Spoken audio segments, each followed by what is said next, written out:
Magandang araw na naman, mga kababayan at mga kaibigan dito sa Amerika, sa Pilipinas, and around the world. Welcome back to our program, your program as well as our program, Buhay Pinoy sa Amerika. Dito sa Rodeo TV channel. Ako po si Teddy Molina, ang host ng programang ito. At nakabase ako sa San Francisco, California. At sa kabila naman ng aking co-host, walang iba kundi si Mr. Dan Nino, na sikat na journalist and columnist ng mga various newspapers in California. At isa ring leader ng uh, Philippine Global Media Group na nakabase sa Los Angeles, California. At siya ay nanungkulan bilang chairman of the board ng grupong ito. At isa rin siyang licensed US tax professional. Dan, at ito napapansin ko at kataman-tama lang yung topic namin din ito na may init pa rin ang impeachment issue sa Pilipinas. Sa maraming developments po na nangyayari ngayon doon at alam kong ito ay sinubaybayan ninyo at kami rin dito po sa Amerika at sinusubaybayan din namin ang mga developments nito. Dan, umpisan mo nga yung mga pangyayari na that are uh, uh, exciting sa atin lahat, pati dito sa atin lahat ng mga Pilipino sa Amerika. Instead, first, I would like to greet our televiewers from all over the world, from the Philippines to the US and elsewhere in this planet. Mga kababayan, even sa Amerika, talagang pinapanood namin and we are following the events that's happening in the Philippines on YouTube, on Facebook, and in any channels that are available. So we are keeping abreast of all what's happening in the Philippines. And right now, still the hot issue is the impending Senate trial of our Vice President, Sara Duterte. At there are several thoughts, or school of thoughts, why this is a very hot topic.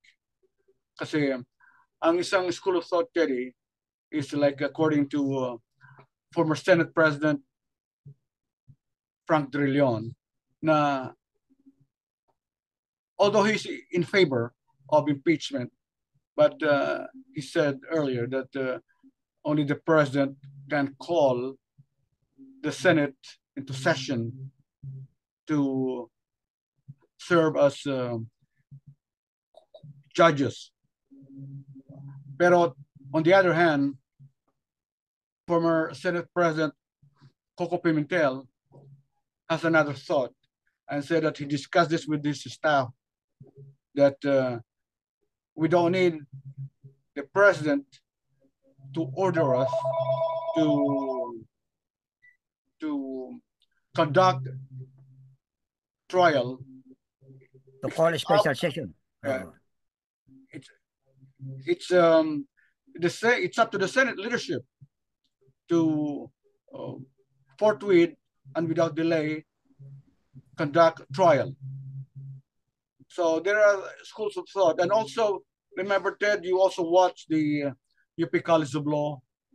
Yeah. Discussing the merits of the pros and cons, whether they can convene right away to serve as jurors or judges. Yeah. Yeah, exactly. So, napanood ko rin yan na yung panel discussion sa UP College of Law at nandun ang mga legal luminaries like Kagaya ng nasabi mo kanina, si former Senate President Frank Drilon. Nandun din sa panel si former COMELEC Commissioner at Constitutional 1987 Constitution Commission member, one of the primers of our Constitution, si Attorney Rene Sarmiento. Nandun din si former Supreme Court Justice Conchita Morales Carpio at si UP Law Professor Theodore Te, na formerly naging spokesman ng Supreme Court, at isang lady professor, I forgot her name, sa UP College of Law. Alam mo, out of these five, lima ba yan? O, lima, tama. Panelists. Nakita ko dalawa sa kanila at mabigat ang kanilang pananaw, na both of them in the person of Senator Drilon and former COMELEC Commissioner Rene Sarmiento, na yung salitang the word forthwith sa Constitution, na sinasabing ah, kaagad umpisahan ang ang ah, ang impeachment case, at kailangan kaagad mag-convene ang Senado. Silang dalawa ay they are both saying na the Constitution should prevail over any other things. Kaya ang sabi nila, dapat umpisahan kaagad ang paglilitis o pag-convene ng impeachment court. At silang dalawa ay ang kanilang interpretation sa salitang forthwith sa Constitution natin tungkol sa impeachment ay immediately, no delay. In-emphasize pa ni Commissioner Sarmiento yan, pare. Being one of the primers, I tend to believe na tama yung sinasabi niya, because when you are part of the body that drafted the Constitution, you were there when all these things were, especially that part in the Constitution. You were there at nakita mo at nag-participate ka pa sigurado sa discussion tungkol sa pagka-frame ng Constitution natin, lalo na doon sa provision na yan na merong salitang forthwith.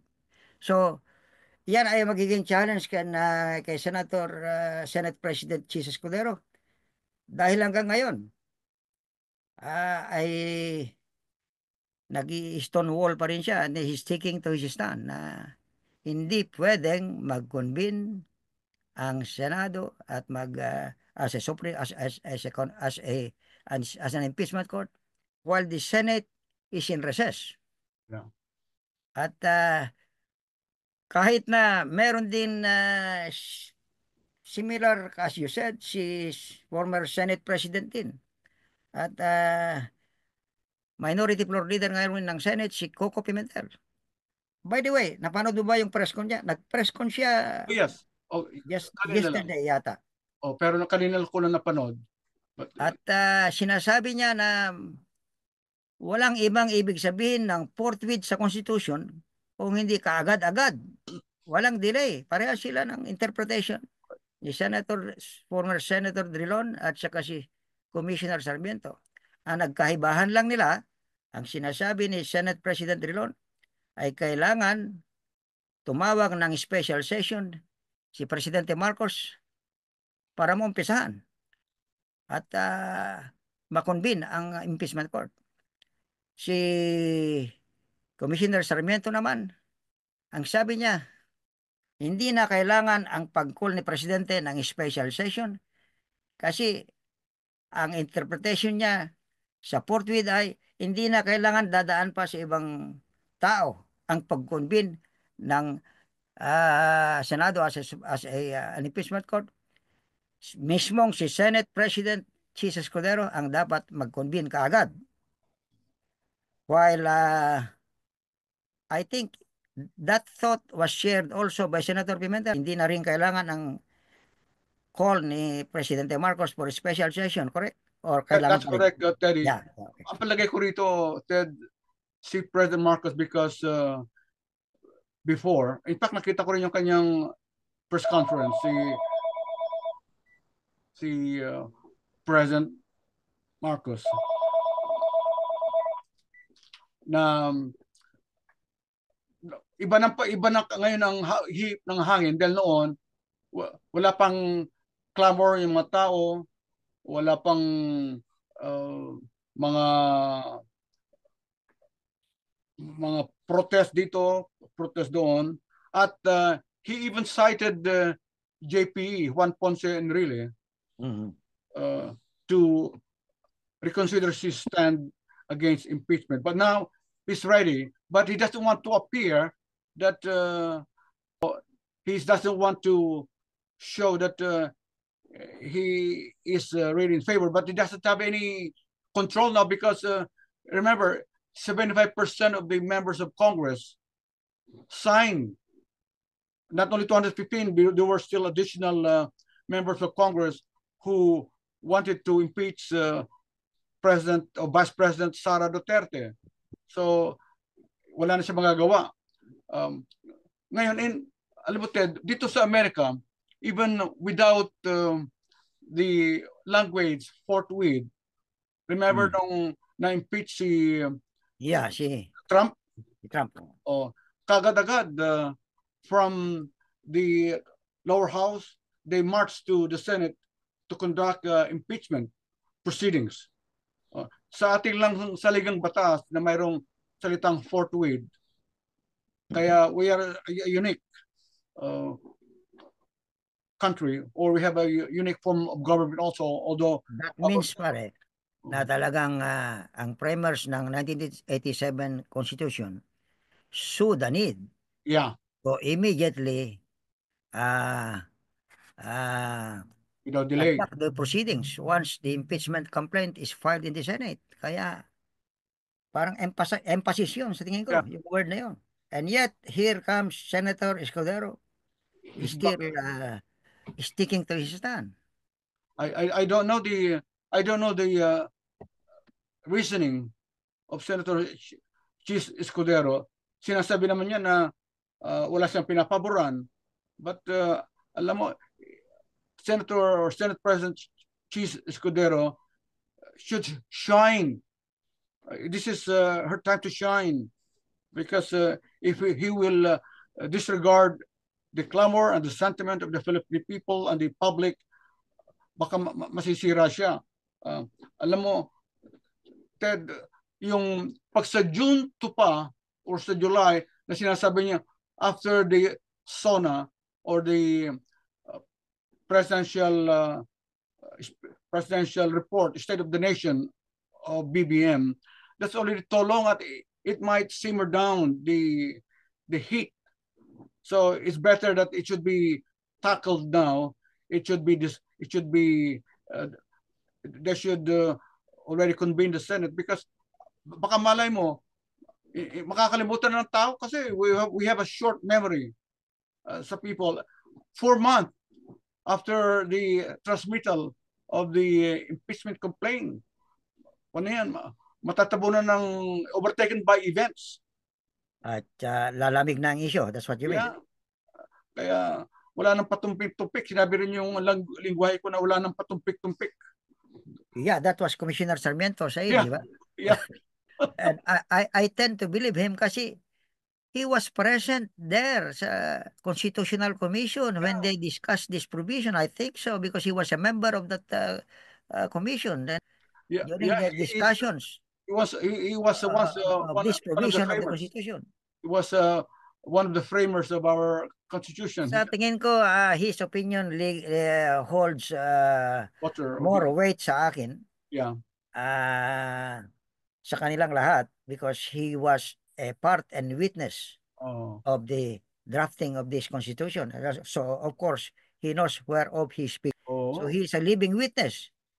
Yung mga discussion nila, especially sa provision na ito na ito ang this is the word na pinaka mainit na dinadebate lahat Correct. sa Pilipinas at tayo rin.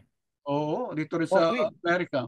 Uh, parang si Chis Escudero, parang namamangka yata sa dalawang ilog ito eh. Tama ka pare, I was about to say that too. Parang alanganin, hindi, parang alanganin kung walang spine. I say to hate that, you know. Yeah, but uh, sabi ni it looks like tama yung sinabi ni Senator Pimentel na uh, he is very cautious. Oh yeah, to Yeah. overly cautious. Pero ang counter naman ni Senator Pimentel doon sa cautious never mind the cases pending in the Supreme Court. Don't wait for its resolution, for their resolution. Because that should not impair us from doing our constitutional duty. Bakit kailangan pang sobra cautious tayo? So, Precisely. ang pagkasabi niya, he is very extra cautious. Cautious. Sobra. Oh. Kaya medyo nawawalan ako ng Kaya palagay ko ito, para sa kanya. palagay ko magkakaroon ng battle of press cons ng dalawa. Si si Senate President at saka si Senate Minority Leader. Yeah. Pareho silang naging Senate President. Yeah. And uh, uh, actually, ang sinabi rin ni Senator Pimentel, hindi na niya kailangan na pang kung maaari, hindi na kailangan pang susulat ulit dahil sumulat siya nung una kay Senate President. Sabi niya ay after the press con, pupuntahan niya si Senate President doon sa office niya kung nandun siya sa Senado. I hope natuloy ang pag-uusap nila and iyon ang abangan natin, ang Yun ang resulta ng pangalan. pag-uusap nila. Kasi Ted, uh, si Chis Escudero, hindi siya progressive eh. Yeah. Hindi siya progressive, hindi katulad natin na progressive na hindi naman tayo adelantado na sige na sige, but wag kang matakot. Siguro natatakot siya dahil nape-pressure din siya siguro, but uh, spade is a spade. Yeah. Wala Pero nang yeah. paikot-ikot. Pero although sa tingin natin ay parang namamangka sa dalawang ilog to quote your words ay sa tingin ko rin ay meron pang isang dahilan kung nagpipigil sa kanya Sino kung kaya bakit yon? ayaw niyang umpisahan kaagad ang convene sa Senate as an impeachment court kasi pito ang tumatakbong re-electionist for senator.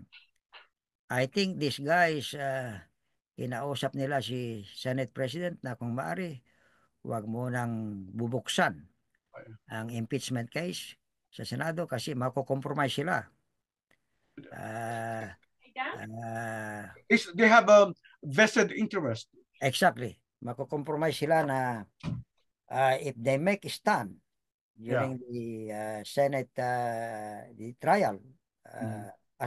ng Senado as an impeachment court at maabutan ng part na magkakaroon ng decision Yeah. for the election ay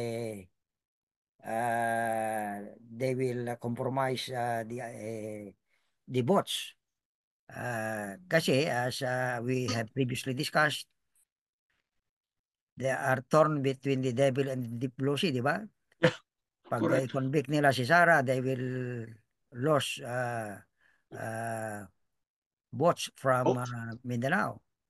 Pero, Pag hindi naman nila i-convict, ay o i-acquit nila, ay kawawa naman sila sa parts of Luzon and Visayas, alam mo especially rin, Luzon and NCR. at hindi, pinabulaanan ito ni Congressman Adyong na I know the pulse of Mindanao, sabi niya. na kung ito Congressman Adyong, Oh, nagkandak din ng press conference, hindi siya naniniwala na ganun mangyari dahil mulat na ang mga tao. Kasi alam mo kung hindi gagawin ng impeach ngayon si Sara, baka gagawa pa ng maraming kalokohan. exactly. Baka mamaya kung ano-ano pang gagawin niya. Alam mo na si Sara, very reckless. Ganon din yung kanyang ama. Nagmana sa kanyang ama na very reckless ang kanilang actions na they can always say, oh, ipapatay ko sa ganito. Di ba si Digong Duterte, sinabi niya na ipapatay kong 15 senators. Yeah, yeah, yeah. Si Sara Para naman, papatay para niya, oh, my para goodness. para Takot. manalo yung mga kandidato niya. Yeah. See, tingnan mo ganong reckless words. Hindi ito salita ng matino na Exactly. tao. Hindi ito salita ng Even, yeah. na yeah, matino saka kaya narinig akong mga trolls diyan na sinasabi nilang ito si Sar pag binabasa na yung kanyang speech para daw elementary magbasa. Hindi ko alam kung nabasa mo. Parang ano, Parang elementary daw na magbasa, parang hindi siya vice president, na hindi siya parang abogado, parang ay, I, sa kanyang speech. o sa kanyang mga speech kaya wala they don't think deeply the ramifications of what they are saying, parang salita to ng mga sanggano na Yeah. iba no na nagsampal siya ng isang sheriff. Ngayon kung ano ginagawa nila kasi sa Davao, akala nila magagawa din nila sa buong Pilipinas na um, because they control Yeah. Davao. So akala nila it is their own kingdom, their own turf, ang buong Pilipinas. At saka isa pa ba rin na naisip ko dahil nasabi ko kanina, pito na ito, baka meron silang pahiwatig kay Senate President Escudero na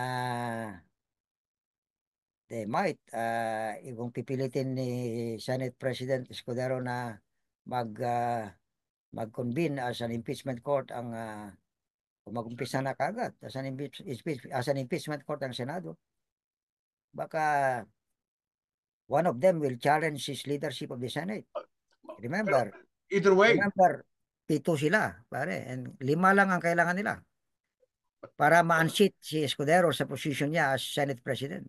but either way, kung hindi siya mag-convene or mag-convene siya, he's in the deep blue sea. Nasa nag-umpugang bato ang kanyang kalagayan. Exactly, exactly. But he should make a stand. Oh yes, but wala. Either pro or con. Hindi pwedeng sobra cautious o sobra neutral. Call it spade spade. Uh, I mean, dito sa paggamit ng kanyang power na mag-convene ng Senate, that's what I'm saying. He should make a stand. Hindi na siya pwedeng pagitna-gitna, di ba? Because the people are waiting for this to happen. Correct, pero wala, meron behind the scenes siguro, maraming nagdidikta sa kanya, nagbubulong. Maaari. Kaya ganon. At Pero saka, mayroon din siyang hangganan. yeah. At Then, saka alam mo, ang isa pang problema dito, pare, ay if they do not convene immediately and start the process and hindi matatapos kaagad yeah, ang yeah. ang impeachment ko ang trial ang impeachment trial hanggang sa matapos ang termino ng present Congress including the Senate lalo na Kaya nga, ay kaya nga, at ito ay mag sa next Senate with new members. kaya nga, Ito daw ay isang open issue daw according to Drilon Senator Drilon Hindi pa ito nangyari. I mean, from one Senate to another, there might be legal questions. So yan ang nakakatakot na parte dahil ang plano ni Senate President ay umpisahan niya ang proseso on June 2nd and then magkakaroon ng impeachment trial sa July when the new Senate has assumed. Pero So, that's yun ang kinakatakutan ko rin dahil this is an open issue, sabi ni Senator De Leon during his participation sa UP College of Law panel discussion. but that's untenable eh. Dahil, biro mo, 19th Congress, tapos papasok yung bagong senator sa 20th Congress, di, wala naman. Siyempre, ang gagawin nila, they will reorganize the Senate or upper chamber. It will take another several weeks again. It's not, Yeah, is it, there will be some realignments. yeah. So I think that's a very bad idea. Pero teka pare, parang merong pag-asa naman na makonvene ka agad. Y- Kung, you remember, there is a petition for mandamus Rito mandamos. filed in the Supreme Court by, Yeah. let me see his name, a lawyer who was formerly a counsel of the Presidential uh, Commission on Good Government. I think it's Attorney Generillo. If, Mhm. uh, I hope I'm correct. At maganda ito. Kasi kung magro-roll and we hope na magro-roll uh, as soon as possible Ang Supreme and Court. in favor of the immediate convening Mhm. of the Senate as an impeachment court, ang Supreme Court, para maumpisa na agad, di ba? Yeah. I hope really the Supreme Court will act right away or will rule over this um, petition by this lawyer for the Supreme Court to act right away para uh, matapos na itong impeachment issue na ito. Kasi pag tumatagal, Pero wala na. yeah, it looks like the Supreme Court is uh, in a hurry Active. also. I mean, they are giving urgent attention to this case. At saka another case filed by another lawyer loyal to Duterte's, yung unang case na there are two cases actually on the other side na pinapatigil Uh, ang impeachment against Sara Duterte. One was filed by a group of lawyers identified with the Duterte's. Actually, lawyer ni Pastor Kibuloy, si Attorney Torion, di ba? And the second complaint, I mean petition, na pinapahinto ang impeachment uh, case ay si filed by the retained lawyers of Vice President Duterte. Ito yung Fortune Narbasal Office, di ba? yeah. But Now, these three cases, I think, I mean, yung dalawang naunang na-file, Mandamos at saka yung case na pinahal ni Atty. Torion. I think we heard the lady spokesman of the Supreme Court saying that the Supreme Court is giving priority attention to these cases. Kaya actually kinalendar na nila good. at binigyan ng 10 days yung mga petitioners, si Atty. Mhm. Herradillo at saka si Torion, Atty. Torion. Hopefully they can Uh, act on it or they can no, render no, their I mean, verdict. binigyan nila yung Senate to respond within 10 days. Correct. At yun naman pinail ng lawyers ni Vice President Duterte, Sara Duterte, ayun ay ikakalendaryo din nila kagad. I hope so that medyo malaman na ng buong Pilipinas ang mangyayari. Kasi Pero baka alam marami, mo, ano sa tingin mo yung basis nila, yung mga ah, yung kampo ni Vice President Sara Duterte na pinapatigil ang impeachment. Siyempre, gagawa sila ng paraan para ma maalis ito or hindi ito maksyon ng Teddy kasi Matuloy. binabalak niyang kakandidato sa 2028 kasi kung na-convict siya under the law of the Philippines, hindi na siya pwedeng tumakbo magpakailanman. Yeah, Di ba? If you're convicted, yan ang kanilang kuhan. o kinakatakutan kasi Yeah, exactly. balak Kaya niyang nag-file sila ng petition sa Supreme Court na o pinapatigil. kasi balak niyang tumakbo as president in 2028. So kung ma ma-convict siya, tapos na. Tapos na siya, tapos na ang kanyang pinapangarap. Yeah, pero parang ang basis nila ay dalawa, hindi pwede daw na ah, within 1 year ay dalawang impeachment complaint. Ganun ang basa ko. Ang Yun ang issue na. kanilang sinasabi. Pero Yeah. bakit na-impeach na ba within a year ito si Sarah? Can can you cite when she was impeached before? Was there any attempt to Uh, impeach her before? they are referring to the three impeachment complaints filed in December? the lower house by three separate impeachment Uh, complaints, which was filed last December, you yeah. remember?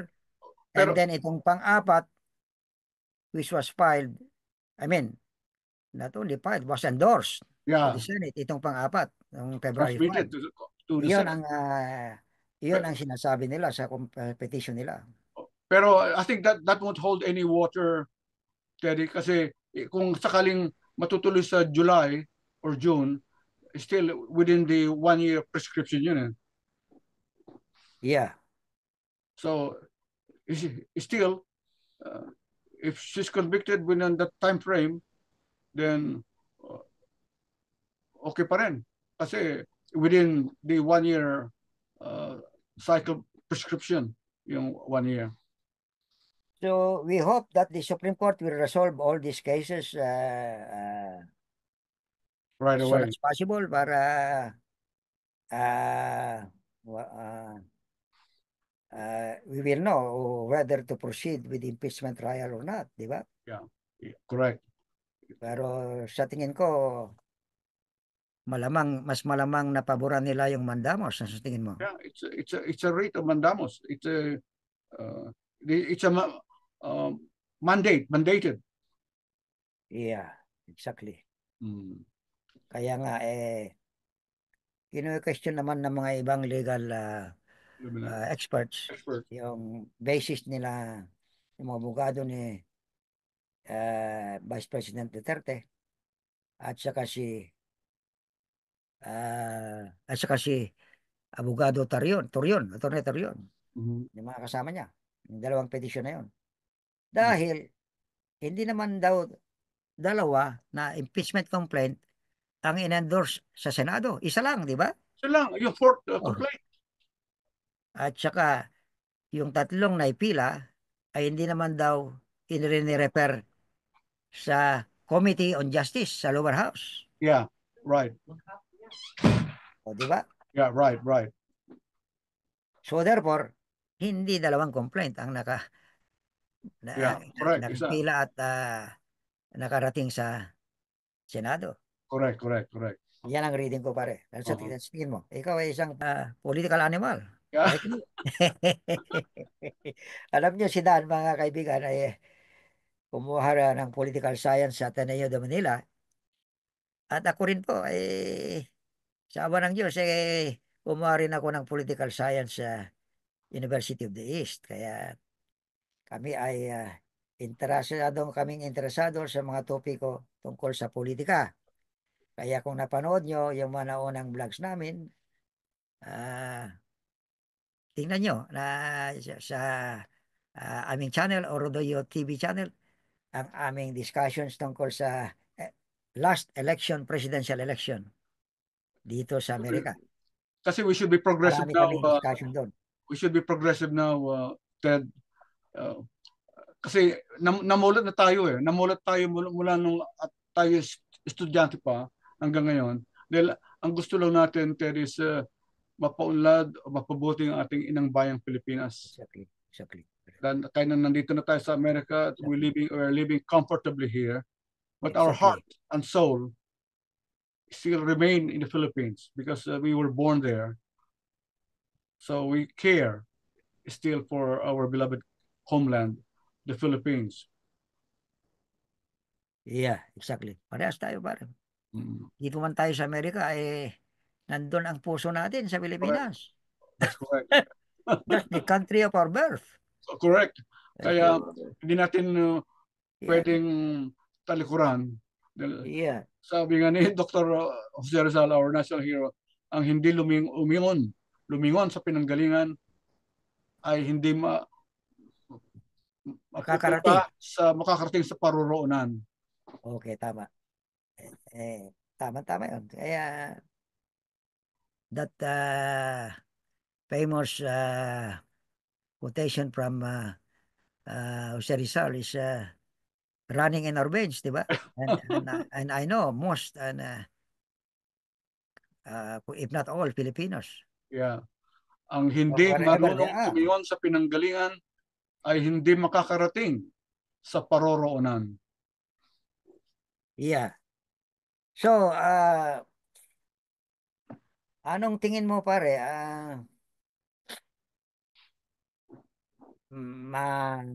Umpisahan kaya kaagad itong impeachment trial? It still remains to be seen, parited. Dahil, pero marami nang nagsasalita sa social media, sa YouTube. Kaya I hope they will listen to the clamor of the people. Marami na. Yeah, tama. Hindi na nila mapigilan. Kaya I hope they will really consider it. Pero going back to that UP College of Law panel discussion, pare, in fairness to those who have not watched, ang tatlong three other panel discussions over there, like former Supreme Court Justice and Ombudsman Conchita Morales Carpio, and UP Professor Teodorte, and yung isang lady lawyer who is also a College of Law professor ng UP. Yung side naman it looks like yung side naman ni Chis Escudero, ang kanilang stand ay just like the stand of Senator Escudero, which is they cannot convene the impeachment court while on recess. They have to have a special session to do that. Correct. And then since the president is the only one who can call a special session, he can do so, but that special session cannot discuss the impeachment case. Only for the purpose of urgent legislations. Yun ang sabi nilang tatlo. And so, ang kanilang conclusion ay kailangan dahil walang special session, kung meron man ay hindi pwedeng i-discuss ang impeachment case, that case will be tackled sa next session ng Senado, which is on June 2nd. But for exactly me, the same thing as being planned by Senate President Escudero. But for me, Ted, that's baloney. Yeah. There's an urgent matter at hand. Yeah. So they should better discuss and proceed. We cannot wait anymore. Because sabi nga nila, Ted, ito na naman, from legal luminaries, justice delayed is justice denied. Tama yung sinabi mo. So, to give credence to our justice, we should act on it right away. Because justice delayed is justice denied. Exactly. Kaya ah, dapat umpisahan kaagad dahil ang salita ng Constitution ay forthwith, di ba? Forthwith, no The delay. proceedings should forthwith commence, Yes. di Okay. ba? Yes. Okay. So, What are noted, other things? Ano pang ibang nakikita yeah, mo na mag, there may be other unseen yeah. unseen hands? You think there are unseen hands? Oh, yeah. From the That's looks of it, delaying. there are unseen hands from the looks of it. Dahil lalo na sa kay Senate President Escudero, parang nakakahalata na ako na bakit niya Yeah. pinipigilan. Kaya I have some doubts. I thought he's a progressive Senate leader. Pare. Okay. And before we end this this video session, by the way, meron ng bagong press secretary si President Bongbong Marcos, if you have heard about that. Di mo ba Sino kayo? narinig?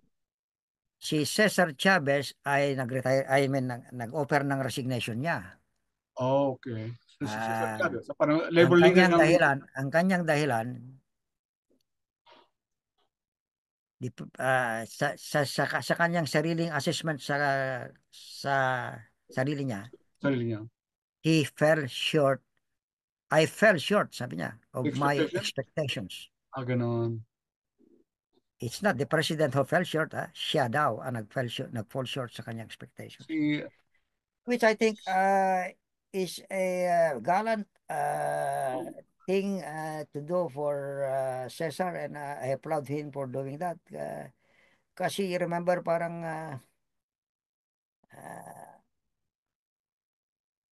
hindi tumataas ang popularity rating ni Presidente Marcos. Mababa pa ng konti, di ba? ganon. Oh, And that's the job of the press secretary is to make sure na lumalabas lahat ang kanyang mga ang achievements ng administration, di ba? pero at least kanina And to parry negative yeah, uh, uh, negative attacks yeah. against him, di ba? Kaya So nga siguro matmang kanina nag-press sa tingin conference ko, yun, ina-admit niya na to he feel fell short. short of his own expectations. Di ba naman meron naman silang communication division sa Malacanang Marami yan. Aside from the press secretary, meron silang communication arm sa Malacanang. So they have Yeah, all the it's all tools. under him.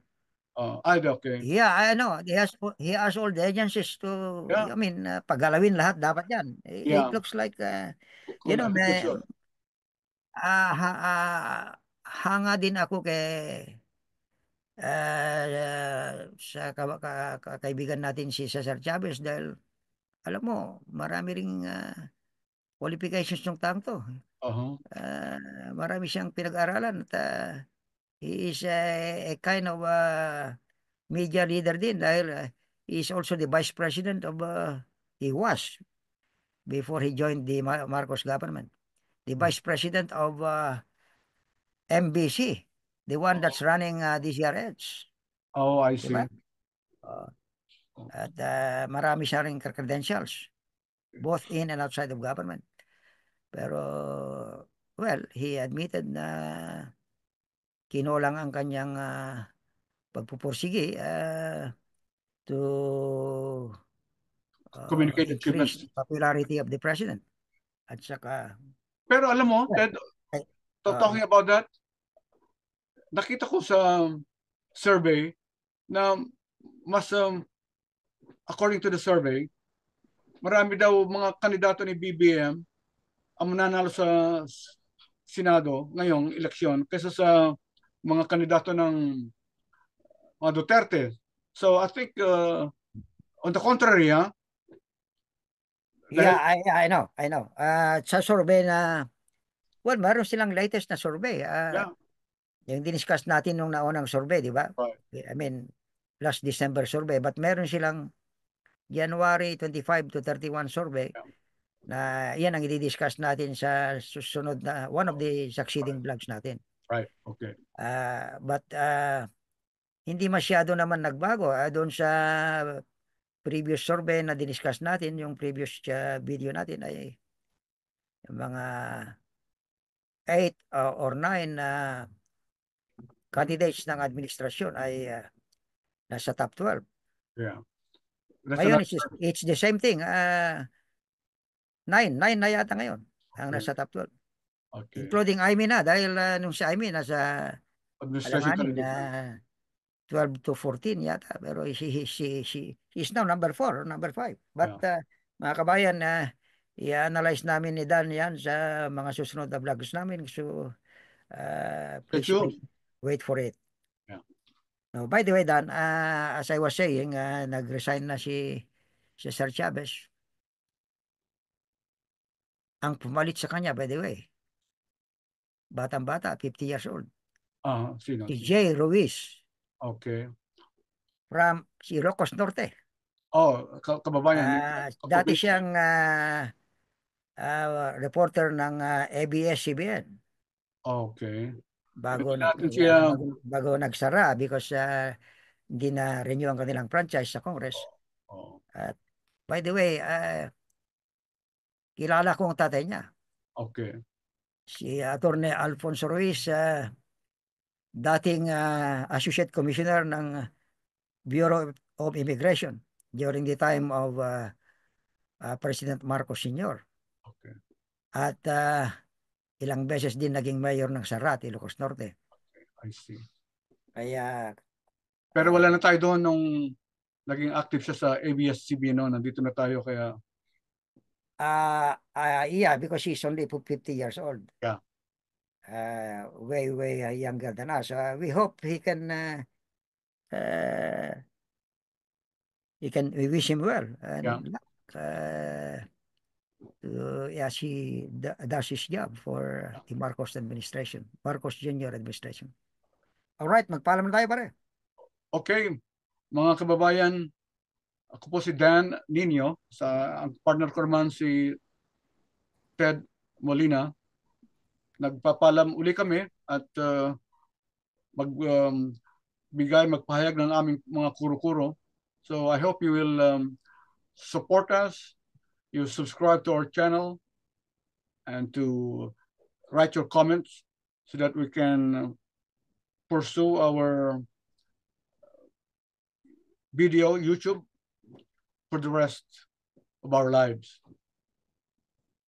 Okay, salamat Dan at ako naman po ay magpapaalam na rin sa inyo at as may I reiterate ang request ni Dan at request ko na rin na please subscribe po kung maaari lang and please watch our video repeatedly kung possible and our succeeding videos. And kung maaari lang ay paki-like na rin at share sa mga kaibigan at kamag-anak ninyo. At welcome po kayong mag-comment sa comment section. Maraming salamat po sa inyong panonood and we hope to see you sa mga susunod na video session namin ni Dan. And goodbye for now. Goodbye.